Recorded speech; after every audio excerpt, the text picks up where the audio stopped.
So this session, we're going to unpack this idea of holistic TV planning. We have Lauren sitting next to me, who's from a big agency, so she's got a great view of buying and investing across this landscape. We have Sarah from a big owner of media in the form of Sky Media.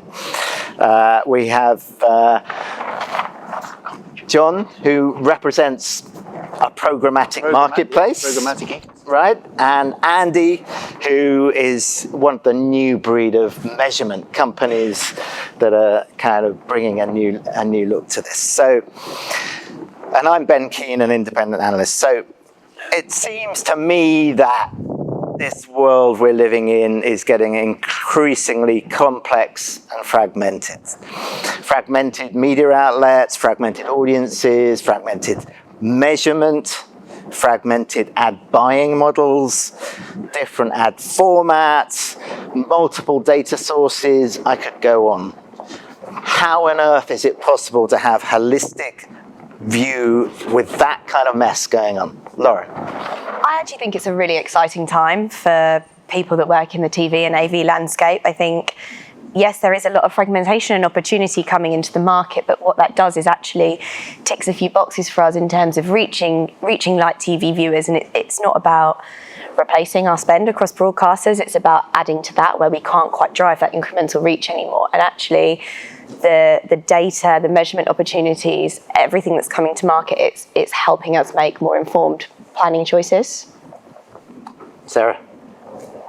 So I think if you look at fragmentation as a positive rather than a negative, then again, to Lauren's point, it's actually quite exciting. You've got people, now viewing behaviours change so much. There's more choice out there. So people are choosing the content that they really, really love watching and then watching it for longer. So fragmentation from an audience point of view is a positive thing. And then if I look at it through a Sky lens, we're very fortunate that we've got a single customer view. So regardless of whether people are engaging with our content across linear or VOD or digital, we can see that one single customer in a household rather than having to kind of make assumptions or add up different people from different places. So yeah, single customer view is helpful. It's certainly helpful for us, and hopefully for agencies, for Lauren and Co. It means that if every media owner is multiplying everything they do, then you need to make it easy for agencies to interact with you.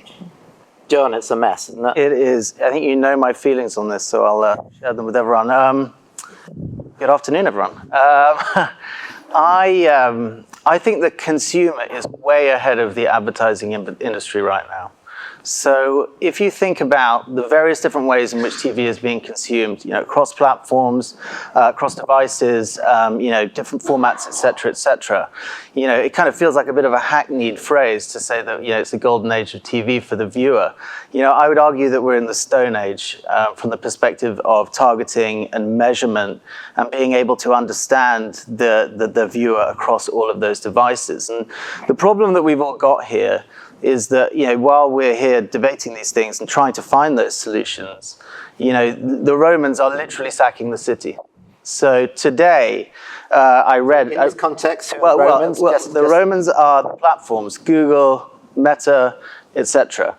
And, the upshot... And what did they ever do for us? Well, the upshot of all of this is that, if we don't solve this problem... And as I was saying, Group M announced their updated statistics for this year, saying that ad spend would grow to more than $1 trillion globally for the first time, up 9.4%, I think it is. But 50% of that will go to the platforms. And so if we don't resolve this measurement situation, which I think is preventing money from flowing into the television ecosystem, we're going to see that number grow. So it's critical that we solve that problem. So Andy, you're just tinkering away with Stone Age measurement. Is that right? You'd like to have a conversation after this. No, I think, what's important here is understanding the fragmentation, understanding what it is and where it is. Like saying it's fragmented, we could spend the rest of the panel just talking about this one question of where those fragmentations sit, but it's having the right data points and the right assets and planning tools and whatever else it is to know where it is. To say we know that, one thing. to understand it and then to action it is the key point, I think. So I saw a stat the other day which kind of blew me away. I hadn't realised quite how divisive this had become.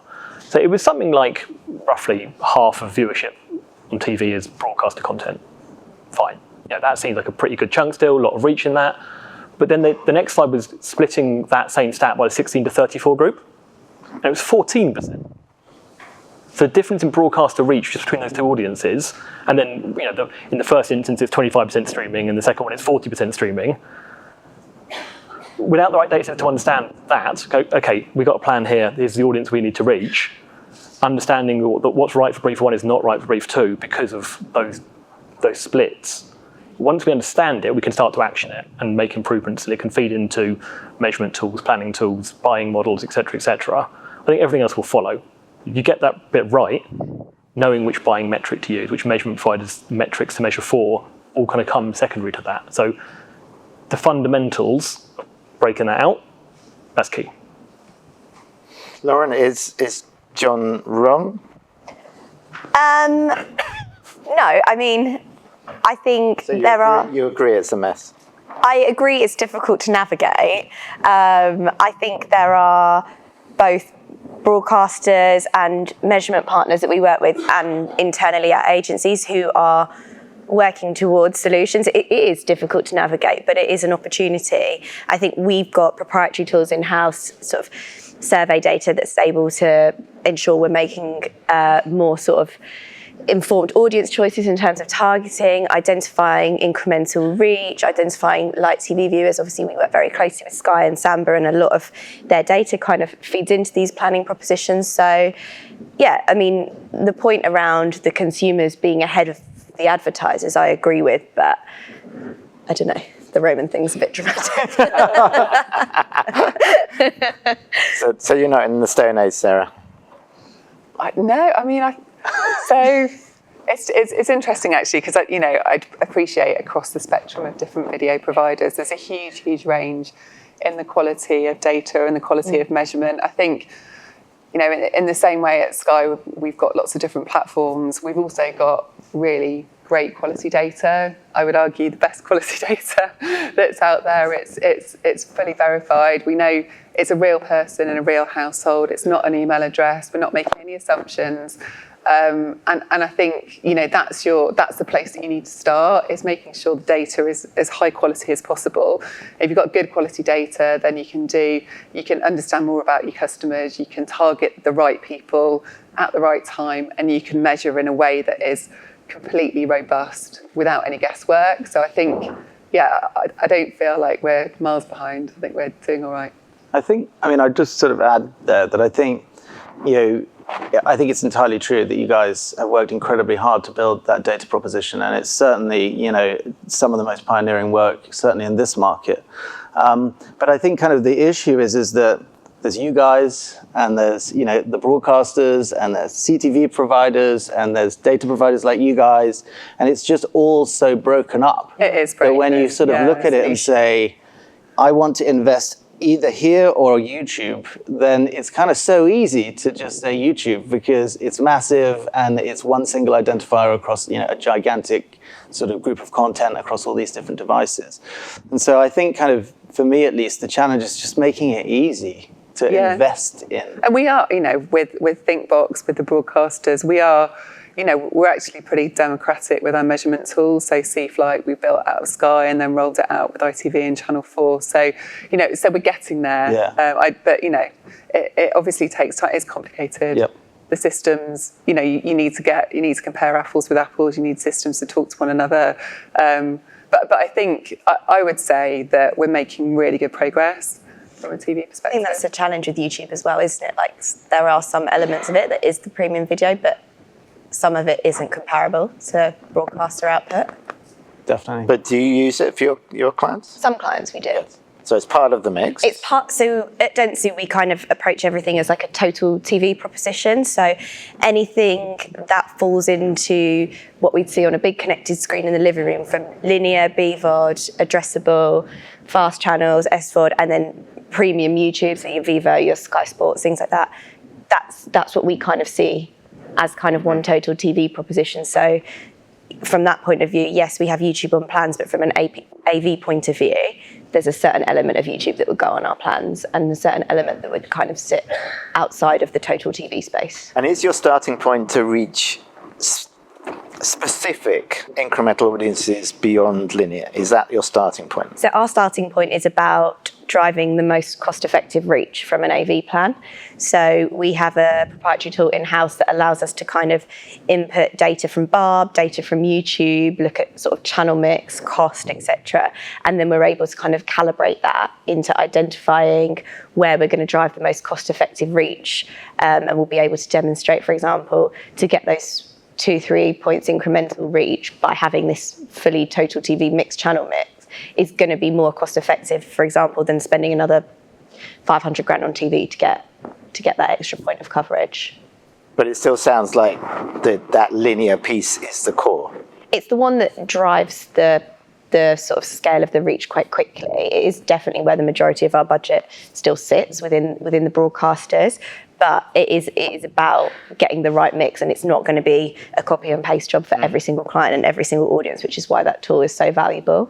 I think we'll come on to it in a bit. Don't want to do any spoilers, but obviously then attention plays into that as well for us. Sarah, is linear still core? Yeah, I mean, we deliver a huge amount of reach through our linear proposition. Digital's growing massively. You know, we're seeing migration from linear to VOD, but again, it varies by content. So sport and news are inevitably 99% live. Something like Sky Atlantic is about 75%, Max slightly behind that, about 70%. So people choose to watch the content that they want to watch on the platform that is most suitable for that type of content. So you know, we see from C-Flight the incremental reach that VOD delivers and digital delivers over and above the kind of traditional TV mix, but the data that I talked about also enables us to be able to target light TV viewers specifically, so we can target the kind of lowest 3 deciles, for example, of TV viewers. We can see as an alternative who's been exposed to a linear campaign and then fill the gaps with AdSmart using that targeting data. So there's lots of ways that you can maximise the reach of a campaign. With, you know, linear is still absolutely a huge proportion of our inventory. And I think as an industry, we should really protect linear because it's a really, really brilliant way of reaching lots of people quickly. Well, and you mentioned sport, which is, you know, kind of crown jewel of what Sky is offering. Yeah. How close are you to being able to offer that with an addressable? Yeah, we're looking at launching that next year. So typically, AdSmart hasn't been available around live sport to date, but next year we're just looking. We've got loads and loads of sport. You know, we've got most of our rights signed up until the end of the decade, which is brilliant for Sky, brilliant for our audiences. But with lots of sport, it gives the opportunity for more advertisers to access sport. So we're looking at programmatic options, addressable options. We're building a marketplace for people to buy in across a whole range of different audiences. So yeah, loads more access into sport, which is, you know, from a Sky perspective, sports audiences grew 5% across Sky and TNT actually, and then that was an increase. The previous year it was up 17%. So year on year on year, we're seeing more audiences come into live sport, and with the sort of ecosystem that we have around sport, which is across social and digital too, where, you know, that's driving people back into the live, as, you know, the live encourages people to experience kind of the full 360 nature of sport. Andy, how are you helping reach these incremental viewers? I was going to say, a lot of what you were saying just now, I think, is where you and I will be very aligned in terms of the way of thinking, in terms of the data sets you kind of sit on. You know, looking at those light linear viewers or understanding households that have and haven't seen ads, I think is exactly kind of where we'll be on the same page here.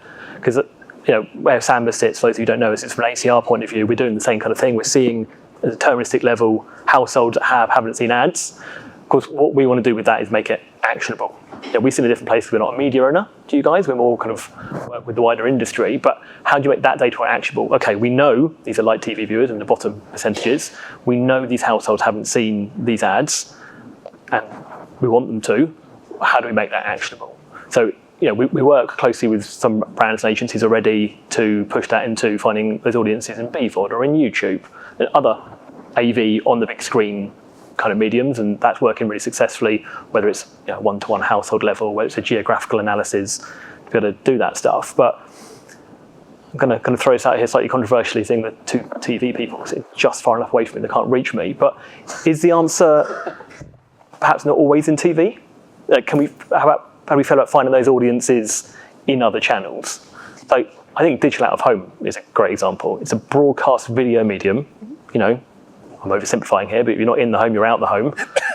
And it's being traded so heavily programmatically now, it's capable of being reactive to data sets to understand that these are the frames and the regions, the areas that are going to reach you, certain TV audiences, whether it's contextual genres, whether it's like TV viewers, whether it's specifically underexposed to one of your brand's ads. I think it's brilliant that there is that data and that insight, but it's also demonstrating like a lot of out of home complements TV really well, because their peak spikes, similar to radio, their peak spikes are sort of different where we're at our sort of lowest in terms of viewing. So I guess you kind of then are moving towards like, rather than holistic TV planning, are you looking more at like holistic omnichannel planning? And that's a conversation we have a lot at Dentsu about, like, as a digital display team, a print team, an out of home team, an AV team, like how can we sort of generate more rounded plans and work a little bit more collaboratively rather than in silos? I guess that's even trickier when you put more platforms. Exactly. Just more currencies. Exactly. I thought Just adding another layer to it. They do different jobs, don't they? Yeah. Sort of digital out of home and telly's a sit down, typically 30 seconds, ad, in premium content. And digital out of home is a really brilliant point of sale tool. You can run some really fun formats on, and being able to, I think it's great to be able to connect the dots audience-wise between the two. It's a great opportunity. Equally, they sit in slightly different places. I wouldn't put digital out of home into a video plan. No. It's doing a slightly different job. It's interesting. You look at the German market, as Ströer, as the out-of-home media owner, they call their video screens out-of-home TV. Like and there are companies in the UK that think about it like that as well, because it's a full-screen fame-building medium. There's a whole bunch. People walk past. There's a whole bunch of reasons. They want the CPMs. But there's obviously a whole bunch of reasons they're not the same. Lean-back environments, the at-home environments. Obviously, when we get into kind of measurement and the DR end of the funnel and stuff like that, it sits somewhere slightly differently. But it's very top-line part of a broadcast medium fame-building tool. It's got a place. Yeah. Lauren, you've got these proprietary tools you're using in-house to help you assess these things, but give us a sense as to how cost-effective are the big streamers versus the broadcaster VOD versus Sky AdSmart versus AVOD platforms versus fast channels. I mean, bottom line, from a cost and CPM planning point of view, they're there or thereabouts similar. Obviously, quite naturally, if you get more granular with your targeting, the CPMs become more expensive. But I guess when we're questioning what is and isn't cost effective, it is driven by like the outcome. Is it driving cost effective reach? Is it driving cost effective sales and other outcomes? Which is, I think, where we kind of need to lean on like Sky and data partners to support that, obviously with the kind of like IP attribution models that we've kind of spoke about, that kind of really helps demonstrate those kind of sales and performance outcomes. So do you feel you've really got a handle on that though now, outcomes? No, I think that's the bit that I think we've got a lot of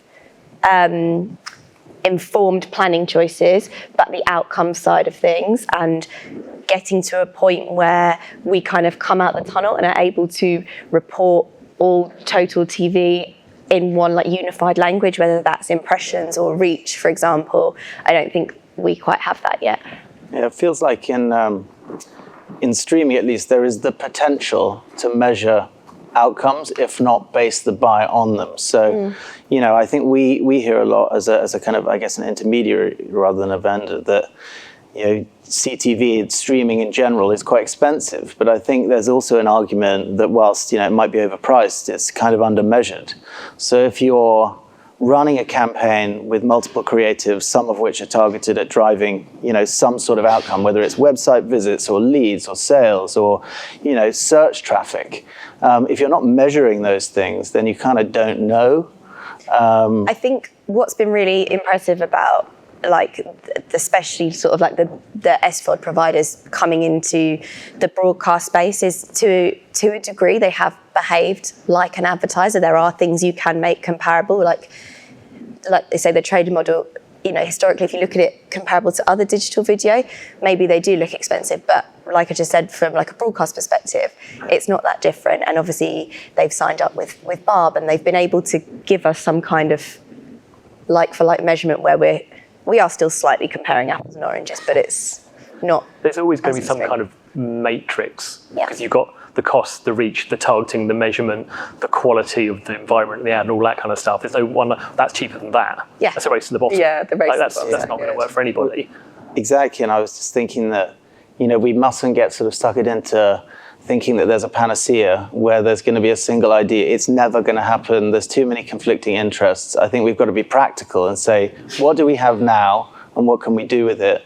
And how can we drive value and ultimately, you know, make it simple or as simple as possible? Sarah, presumably you'd argue that what you have as a proposition is very cost effective. Yeah, I mean, again, I wouldn't, depends whether you mean good value or cheap. You know, we've got a whole range of delivering outcomes. So delivering outcomes, you know, to everybody else's point, the environment's great, the user experience is great. You can target the audience that you want to, and you know, we see we've got this deterministic attribution capability that sits now under an umbrella called Sky Media IQ, and that means that we know if somebody's exposed, what they then go on to do on a website, and we can see the impact of better targeting and a better environment.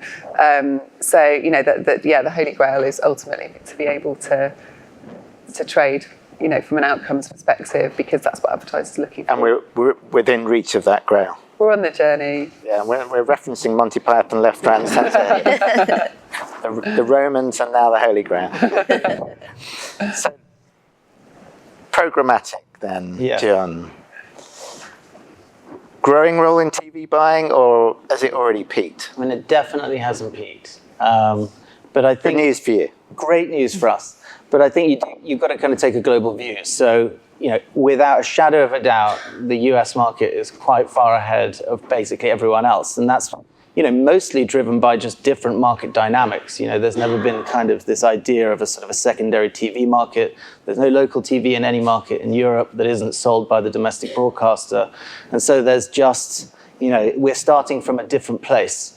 You know, having said that, you know, programmatic has grown hugely in the US, and I think it kind of is an indicator of what we're likely to see in European markets in the coming years.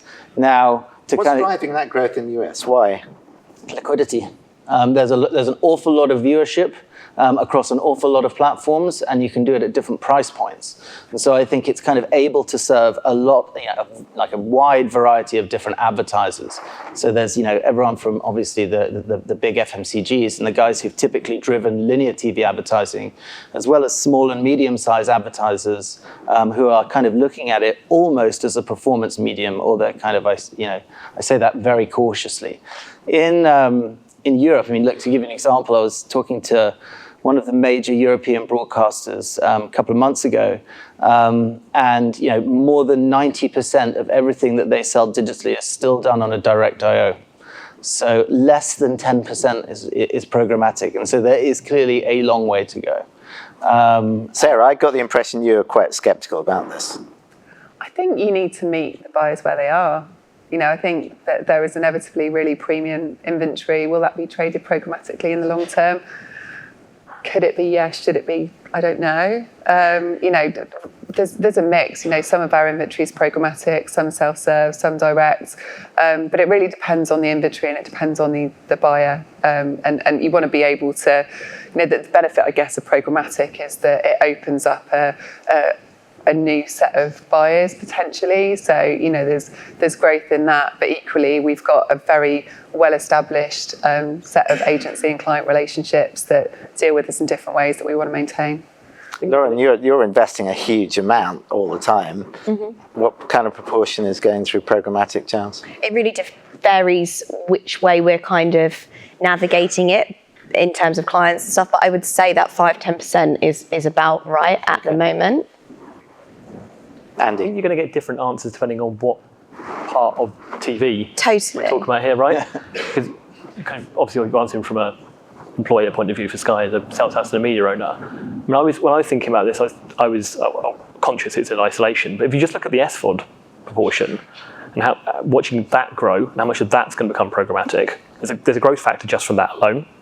I mean, the last year, I think this year, Netflix, Disney, everyone have been very active in making their inventory available in the big buying platforms. Saw another announcement, another DSP last week. So I think it's now available to more buyers who aren't traditionally TV buyers. That's going to grow the inventory. I think the ad tiers are going to grow.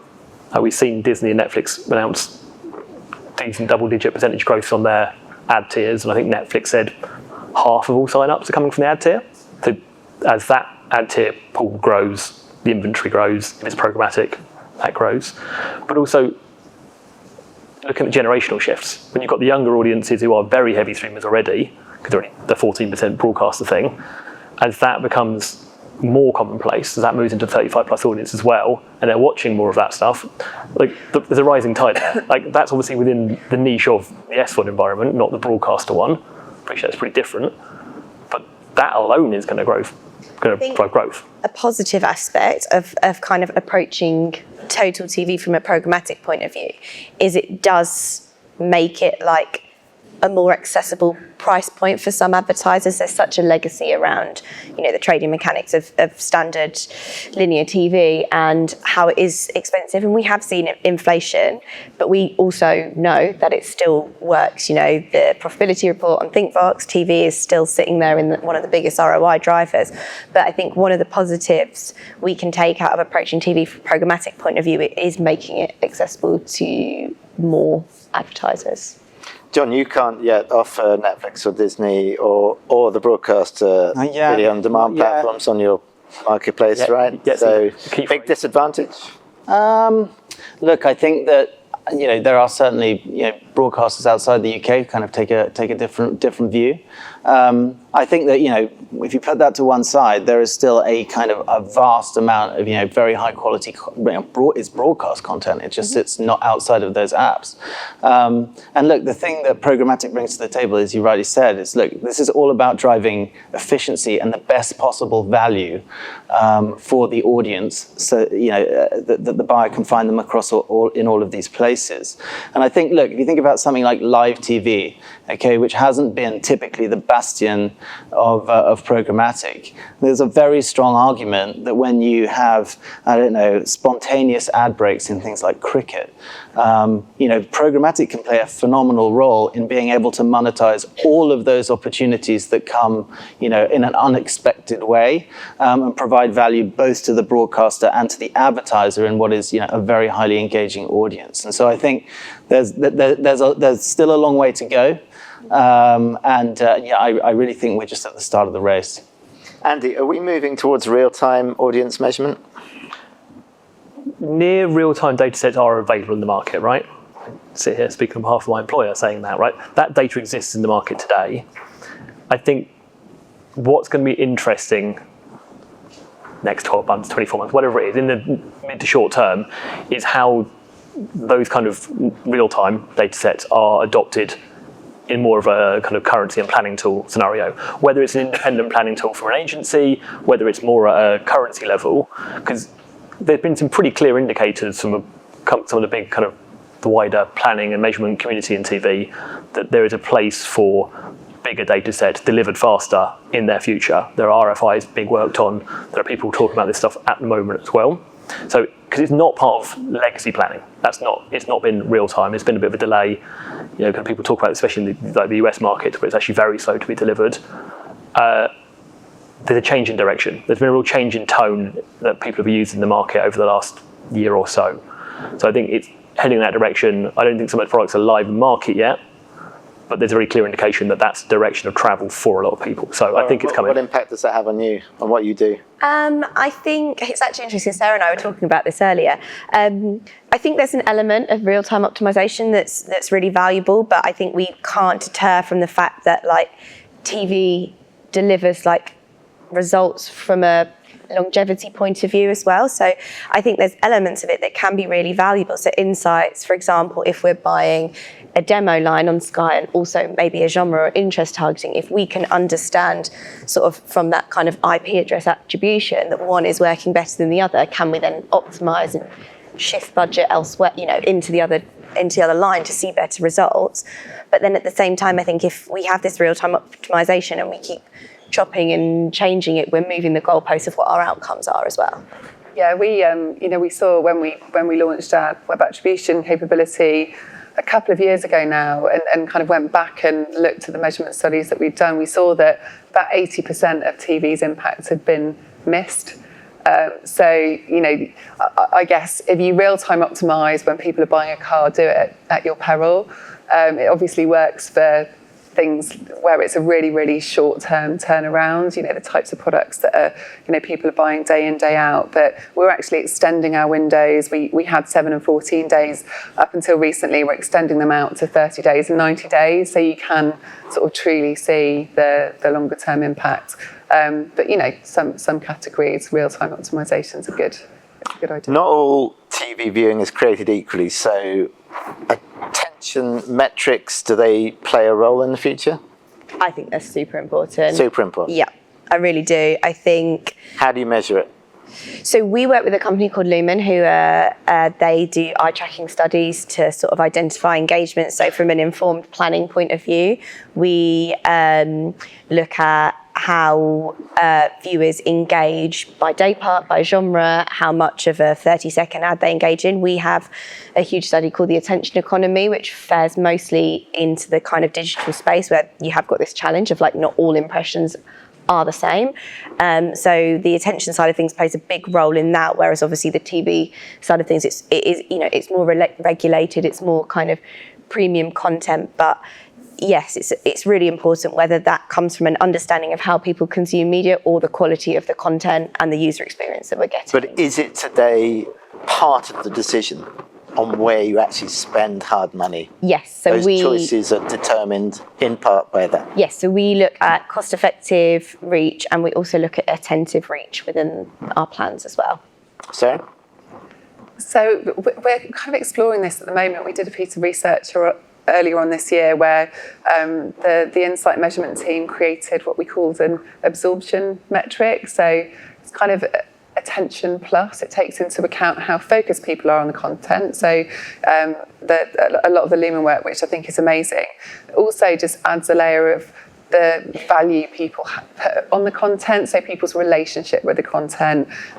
Is it memorable? Are they passionate about that content? And I think that's sort of an interesting shift. In the world of TV, attention metrics came from digital, where people were worried about whether people actually saw stuff on the screen. That is less the case with TV, because most of the time people are sitting in their living room looking at something that's 55 inches or bigger. So it's not hard to see and it's not hard to focus on. But if we can start to kind of pull apart different types of absorption for different audiences. So, if you've got people sitting in a living room and, one of them's passionate about sport, they're all watching the football, one's passionate and one's not, does it have a positive impact on that person's engagement with the advertising, a more positive impact because they really love sport? So we're working now at the moment on testing kind of different levels of absorption for different types of advertising. So if you can create some congruence between the absorption level of your ad and the absorption level of the content, then does that deliver greater effectiveness? So watch this space. We have time probably for one last question in the just over a minute to go. So I want a number from each of you, one number, and that number is the percentage of UK TV ad spend in 5 years' time that will go to Netflix, Disney and Amazon combined. Wow. Can my number be infinite? Like, who knows? No, I want it's a really interesting one because it's gonna really vary on a huge amount of things. I think it's gonna be driven by content. Like Amazon have obviously played a big part with live sport, but you was just saying obviously you've got a lot of that kind of those contracts locked down for the rest of this decade. Give it your best shot. 20%. Right, Sarah? Do you mean, are you talking TV ad spend Yes. or total ad spend? TV.